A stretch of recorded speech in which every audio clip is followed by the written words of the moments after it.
आखिर क्यों बच्चों को फिजिक्स बहुत हार्ड लगता है, और वो भी तब जब सिलेबस इतना बड़ा हो और समय इतना कम हो। आज के इस वीडियो में हम बात करेंगे आपके फिजिक्स एग्जाम प्रिपरेशन को लेकर कि कैसे आप कम समय में उन चैप्टर्स को कवर कर सकते हैं जो इजी है, थोड़ा समय उन चैप्टर्स पर भी दे सकते हैं जो थोड़ा एवरेज है, और बाद में अगर टाइम मिलता है तो आप उन चैप्टर्स पर भी फोकस कर सकते हैं जो कि हार्ड है। इसके साथ ही हम यहाँ पर बात करेंगे कि कैसा क्वेश्चन पैटर्न आपके एग्जाम में आने वाला है, क्या क्या चैप्टर्स हैं न्यू सिलेबस में जो आपको पढ़ना चाहिए, कहीं ऐसा तो नहीं है कि हम वो चैप्टर्स पढ़ रहे हैं जो आपको पढ़ना ही नहीं है।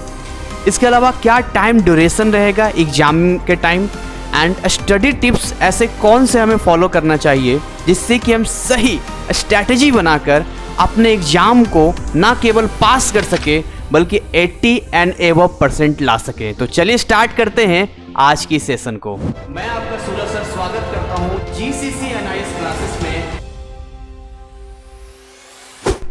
सबसे पहले हम आपको बता देना चाहेंगे कि आपके हाथ में जब क्वेश्चन पेपर आएगा तो उसमें जो आपको टाइम दिया जाएगा टोटल वो 3 घंटे का होगा, लेकिन 15 मिनट एक्स्ट्रा दिया जा रहा है new syllabus and new pattern के अकॉर्डिंग, जिसमें 15 मिनट्स में NIS कहता है कि आपको केवल और केवल अपने क्वेश्चन पेपर को रीड करना होगा यहाँ पर बस। अब आइए आपको हम बताते हैं how to study physics chapters in right way. क्या सही तरीका रहेगा फिजिक्स के किसी भी चैप्टर को पढ़ने का। सबसे पहली चीज जो आपको यहां पर ध्यान देना है कि आपको किसी भी चैप्टर के अंदर जो कॉन्सेप्ट्स होते हैं उन कॉन्सेप्ट्स को क्लियर कर लेना चाहिए, क्योंकि ये कॉन्सेप्ट्स आपको बहुत प्रॉब्लम क्रिएट कर सकते हैं। सेकंड थिंग, आपके पास बेसिक मैथमेटिक्स का जो कैलकुलेशन है वो क्लियर होना चाहिए, क्योंकि अगर आपका बेसिक मैथमेटिक्स क्लियर नहीं होगा तो फिजिक्स में आप जगह जगह फंसेंगे, चाहे वो न्यूमेरिकल्स हो या फिर बाकी चीजें हो, ये भी हमें ध्यान रखना पड़ेगा। इसके साथ ही यहां पर आपको बताना चाहेंगे कि आपको न्यूमेरिकल ओरिएंटेड प्रॉब्लम ज्यादा सॉल्व करना चाहिए। अगर आप ये सोच रहे हैं कि फिजिक्स के अंदर केवल हम थ्योरी में कुछ याद करके रट के पढ़ के चले जाएंगे और पास कर जाएंगे, तो ऐसा नहीं होने वाला है। आपको यहां पर न्यूमेरिकल्स ओरिएंटेड प्रॉब्लम्स को करना पड़ेगा। इसके अलावा इसके जो इंटेक्स एंड टर्मिनल क्वेश्चंस हैं वो भी आपको प्रैक्टिस करना पड़ेगा। साथ में इनके जितने भी फॉर्मूला होते हैं उन फॉर्मूला की प्रैक्टिस करना पड़ेगा। बार बार चैप्टर का रिवीजन करना पड़ेगा ताकि आप एग्जाम तक उन सारे चैप्टर एंड कॉन्सेप्ट्स को याद रख सकें। वैसे मुझे फॉर्मूला प्रैक्टिस से याद आया कि हमने अपने टेलीग्राम चैनल, जो कि बिल्कुल फ्री है ज्वाइन करना, आप वहां ज्वाइन करके फिजिक्स का फ्री में डाउनलोड कर सकते हैं फॉर्मूला सीट, लिंक डिस्क्रिप्शन में दिया है। And last but not least, आपको अपने पे थोड़ा सा ध्यान देना होगा कि ये हम कैसा परफॉर्म कर रहे हैं। ऐसा तो नहीं है कि 10 क्वेश्चंस में 3 घंटे लग रहे हैं, वहां तो 43 क्वेश्चंस होंगे, तो कैसे टेकल करेंगे आप, कैसे उसको फिर आगे आप सॉल्व करेंगे। सो फाइनली हम आ चुके हैं अपने फिजिक्स के सिलेबस पे जो आपके एग्जाम में पूछे जाने वाले हैं। मैं आपको फिर से बता देना चाहूंगा, ये पब्लिक एग्जामिनेशन चैप्टर्स हैं जो अप्रैल एंड अक्टूबर के मंथ्स में एग्जाम कंडक्ट होते हैं, उनमें पूछे जाएंगे। इसमें जो सबसे पहला चैप्टर आपको यहां पर पढ़ना है वो आपको पढ़ना है चैप्टर 3, और ये है लॉज ऑफ मोशन। अगर हम ये आपको बताने की कोशिश करें कि इसमें किस हद तक थ्योरी पूछे जाएंगे और कितना चांस है न्यूमेरिकल का, तो वो हम आपको यहां पर एक सेपरेट वे में बता देते हैं। लॉज ऑफ मोशन में बात करेंगे तो न्यूमेरिकल का वेटेज सबसे ज़्यादा है। आप ये मान लीजिए कि लगभग 70% इसके अंदर न्यूमेरिकल है और थ्योरी के नाम पर केवल 30% है जो आपसे पूछा जाता है, शायद इससे भी कम। यानी कि ये चैप्टर टोटली हम कह सकते हैं न्यूमेरिकल ओरिएंटेड है, और ये बेस है आपके फिजिक्स का, इसलिए इसको बहुत अच्छे तरीके से पढ़ना चाहिए। हमने लॉज ऑफ मोशन और साथ में वर्क एनर्जी, इन दोनों चैप्टर्स को बिल्कुल फ्री में दिया है जो अपने यूट्यूब चैनल पर है। हमारा एक और यूट्यूब चैनल आप सबों के लिए हमने बनाया है जिसमें GCC NIS क्लासेस 12th खाली लिख देंगे तो वहाँ पहुँच जाएंगे। वहाँ जाइए, वहाँ आपके एग्जाम से पहले जितने भी सॉल्व सैंपल पेपर होंगे उनको एक्सप्लेनेशन वीडियोज मिलेंगे, लाइव क्लासेस मिलेंगे, मतलब एक सिस्टमेटिक वे से वहाँ मिलेगा। आगे बात करना चाहेंगे चैप्टर 6 की। चैप्टर 6 हमारा है वर्क एनर्जी एंड पावर। देखिए वर्क एनर्जी पावर में हम बात करते हैं यहाँ पे, तो ये भी लॉज ऑफ मोशन का ही भाई है, यानी हम कह सकते हैं कि इसके अंदर भी बहुत ज़्यादा हमें थ्योरी पोर्शन नहीं मिलता है, 30% का आप थ्योरी मान लीजिए, 70% इसके भी अंदर आपको न्यूमेरिकल देखने को मिलता है। नेक्स्ट बात करना चाहेंगे हम लोग चैप्टर 9 प्रॉपर्टीज ऑफ फ्लूइड्स की। इसके अंदर है थ्योरी भी है, न्यूमेरिकल भी है। तो इसके अंदर थ्योरी आपको अच्छा खासा मिल जाएगा, लगभग 60% का थ्योरी मिल जाएगा और 40% का यहाँ पर आपको न्यूमेरिकल मिल जाएगा। मैं इसीलिए एक एक चीज क्लियर कर रहा हूँ ताकि जिन बच्चों को लगता है कि वो थ्योरी पे ज़्यादा अच्छा कवर कर पाएंगे वो इन चैप्टर्स पे ज़्यादा अच्छा काम कर पाएंगे। जिन बच्चों को लगता है न्यूमेरिकल बहुत बढ़िया वो कर सकते हैं तो इन चैप्टर्स पे कवर कर पाएंगे, और जिनके लिए लगता है कि हम दोनों ही कर पाएंगे तो एक सही वे में एक टाइम टेबल बना पाएंगे कि हाँ इस चैप्टर में कितना समय देना चाहिए। ऑब्वियसली न्यूमेरिकल वाले में ज़्यादा समय जाता है। आगे बात करना चाहेंगे चैप्टर 11 थर्मोडायनेमिक्स की। थर्मोडायनेमिक्स के अंदर भी जब हम आते हैं तो यहाँ भी हमें थ्योरी देखने को मिलता है, नहीं से हम 50-50 बोल सकते हैं। 50% आपका यहाँ पर थ्योरी है एंड 50% यहाँ पर आपका न्यूमेरिकल पार्ट है। नेक्स्ट बात करना चाहेंगे यहाँ पर वेव फेनोमेना की। देखिए वेव फेनोमेना एक ऐसा चैप्टर है जिसके अंदर एक नहीं बहुत सारे कॉन्सेप्ट यहाँ पर यूज किया गया है, और इसके अंदर मैं ये कहना चाहूँगा कि इसमें न्यूमेरिकल बहुत ही कम है, थ्योरी लगभग 70% के आसपास है, 30% केवल और केवल न्यूमेरिकल आपको यहाँ देखने को मिलता है। तो जो मैं आपको बता रहा हूँ अपने एक्सपीरियंस के अकॉर्डिंग बता रहा हूँ। मैंने बहुत सारे लाइव क्लासेस लिए हैं और अभी लेता रहता हूँ। हमारे कोर्सेज भी हमारे ऐप में जो मैं आपको बताऊँगा तो उसके अकॉर्डिंग मैं आपको बता रहा हूँ कि ये इतना इतना जाता है। आज का इस वीडियो थोड़ा सा बड़ा जा सकता है, पेशेंस रखिएगा, इन्फॉर्मेटिव है, क्योंकि ये जो जानकारी आपको मिल रही है शायद ही कहीं और आपको मिल जाए, क्योंकि हम ग्राउंड लेवल पे उतर के हमने पहले काम किया है, उसके बाद अपने एक्सपीरियंस के अकॉर्डिंग आपको बता रहे हैं, जो हर बार बच्चे पास भी होते हैं एंड 80 एंड 90% भी लाते हैं। चलिए आगे बढ़ने से पहले थोड़ा सा एक इंपॉर्टेंट इन्फॉर्मेशन आपको देते हैं। ये हमारा फिजिक्स का प्रीमियम कोर्स जिसके अंदर आपको मिलता है चैप्टर वाइज लेक्चर्स और notes, latest solve sample paper, solve worksheet, explain, numerical oriented classes ये स्पेशल दिया गया है। वेरी बेसिक लेवल से इसको स्टार्ट किया गया है, बहुत आसान तरीके से आप इसको समझ सकते हैं कि इसके अंदर बहुत सारे ऐसे टिप्स दिए गए हैं, ट्रिक्स दिए गए हैं कि जिन बच्चों को फिजिक्स में इंटरेस्ट नहीं आता है, फिजिक्स समझ नहीं आता है, उनको भी समझ में आ जाता है। एंड लास्ट 100% इफेक्टिव है शॉर्ट टाइम के लिए, क्योंकि अगर एक बार हमारा लेक्चर पूरा आप देख लेते हैं तो देखते देखते ही 50% से ज़्यादा चीज़ें आपके दिमाग में सेट हो जाती है। कहाँ ये मिलेगा मैं आपको बता देना चाहूँगा। ये हमारा ऐप है GCC NIS क्लासेस, हमारे गूगल प्ले स्टोर पे मिल जाएगा, ऐप स्टोर पर भी है। इसके लिए आपको हमारे 96 वाले नंबर पे कांटेक्ट करना होगा। डिस्क्रिप्शन में लिंक दिया है कि अगर हमारे पास आईफोन है तो कैसे हमें ऐप डाउनलोड करना है। बाकी हमारा वेबसाइट है gccnisclasses.com, यहां भी आप विजिट कर सकते हैं और यहां पर अपने इस कोर्स का लाभ उठा सकते हैं। मैं आपसे बस इतना ही कहना चाहूंगा, अब तक हजारों विद्यार्थी इस कोर्स को पढ़कर जो वो परसेंटेज लाना चाहते थे वो ला चुके हैं। अब बारी आपकी है। हम तो मेहनत करने के लिए तैयार हैं और मेहनत करके बैठे हैं।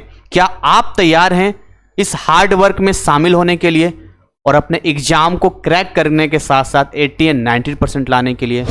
नेक्स्ट हम चैप्टर्स पे आना चाहेंगे। हमारा अगला चैप्टर है chapter 15 electric potential and capacitor. देखिए ये आपको समझना होगा कि अच्छा चैप्टर का थोड़ा सा मिस्टेक है, ऊपर नीचे हो गया है। ये चैप्टर 15 है और ये चैप्टर 16 है, थोड़ा टाइपिंग मिस्टेक हो गया। देखिए चैप्टर 15 जो है आपका, चैप्टर 16, चैप्टर 17, 18 और 19 ये लगातार आपको पढ़ना पड़ेगा।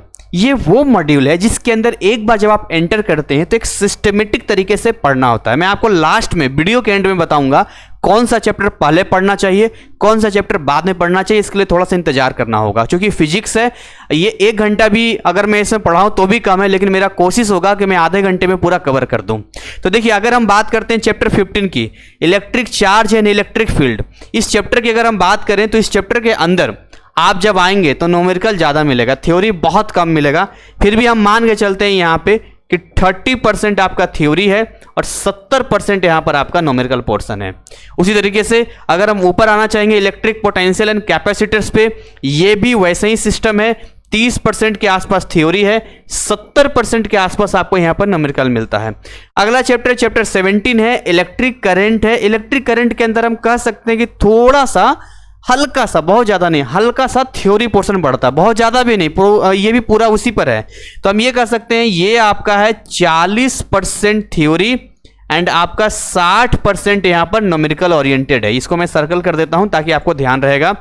आगे बात करना चाहेंगे चैप्टर 18 की, magnetism and magnetic effect of current. यहाँ पर थ्योरी थोड़ा सा और बढ़ जाता है, यानी हम ये कह सकते हैं यहाँ पे कि आपका 40% यहाँ भी थ्योरी है और 60% में आपके न्यूमेरिकल आते हैं। और लास्ट चैप्टर जो इस मॉड्यूल का है, इलेक्ट्रोमैग्नेटिक इंडक्शन इन अल्टरनेटिंग करंट, इसके अंदर थ्योरी थोड़ा कम हो जाता है। वापस 30% थ्योरी है और यहाँ पर 70% आपका न्यूमेरिकल है। तो आप साफ साफ देख सकते हैं कि फिजिक्स के जितने चैप्टर्स हैं उसमें थ्योरी कम है, न्यूमेरिकल ज़्यादा है। तो आप ये उम्मीद नहीं कर सकते हैं कि केवल थ्योरी पढ़ के चले जाएंगे और काम हो जाएगा, ऐसा नहीं होगा। पढ़ना तो पड़ेगा आपको। आप खुद से पढ़िए, किसी टीचर के मार्गदर्शन में पढ़िए, चाहे जैसे पढ़िए। और कुछ बच्चे अगर सोच रहे हैं कि एनसीईआरटी वाला पढ़ के यहाँ हो जाएगा, तो ऐसा नहीं है।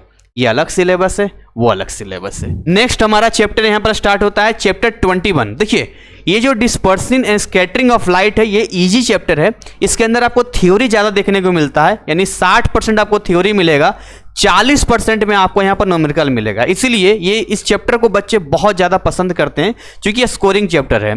वेव फिनोमेना ऑफ लाइट की बात करते हैं तो इसके अंदर भी थ्योरी सेगमेंट ज़्यादा है, फिर भी हम 50-50 मान लेते हैं।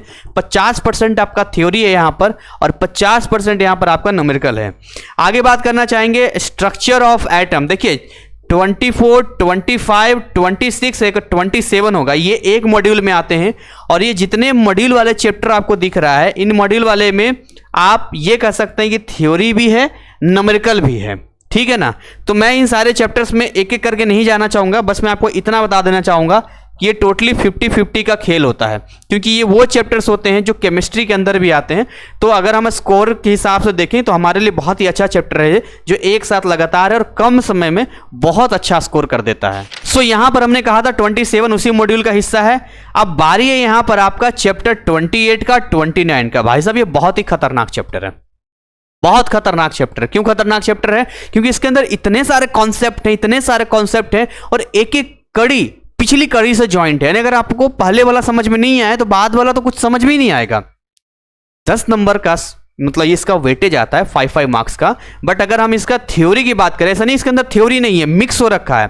थ्योरी भी इसका बड़ा खतरनाक है। अगर मैं इसको 50-50 भी कह दूं तो कोई बुरा नहीं होगा, लेकिन इसके कॉन्सेप्ट ऐसे हैं जिसको समझने में बहुत समय लगेगा। नॉर्मल हम लोग क्लास जब देते हैं इसका तो कम से कम 10 से 15 दिन एक चैप्टर का लगता है। तो जब आप पढ़ेंगे तो थोड़ा सा अलर्ट होकर आपको पढ़ना होगा। और मैं आपको सजेस्ट करूंगा, अगर आप चैप्टर 20 स्टार्ट करते हैं तो 29 एंड होने तक रेगुलर आपको पढ़ना चाहिए। तो भाई ये सारा चैप्टर है जो आपके एग्जाम में आने वाला है। अब आप डिसाइड कर लो कि कौन सा चैप्टर आपके लिए ईजी है और कौन सा हार्ड है। So welcome to new question pattern. आइए एक नजर देख लेते हैं क्वेश्चन पैटर्न के ऊपर, और साथ में जैसे मैंने आपसे वादा किया है वीडियो के एंड में मैं आपको बताऊंगा कि कौन सा चैप्टर आपको पहले पढ़ना चाहिए और कौन सा बाद में पढ़ना चाहिए। देखिए, टोटल नंबर ऑफ क्वेश्चंस आपसे यहां पर 43 पूछे जाएंगे, इस बात का आप ध्यान रखिएगा।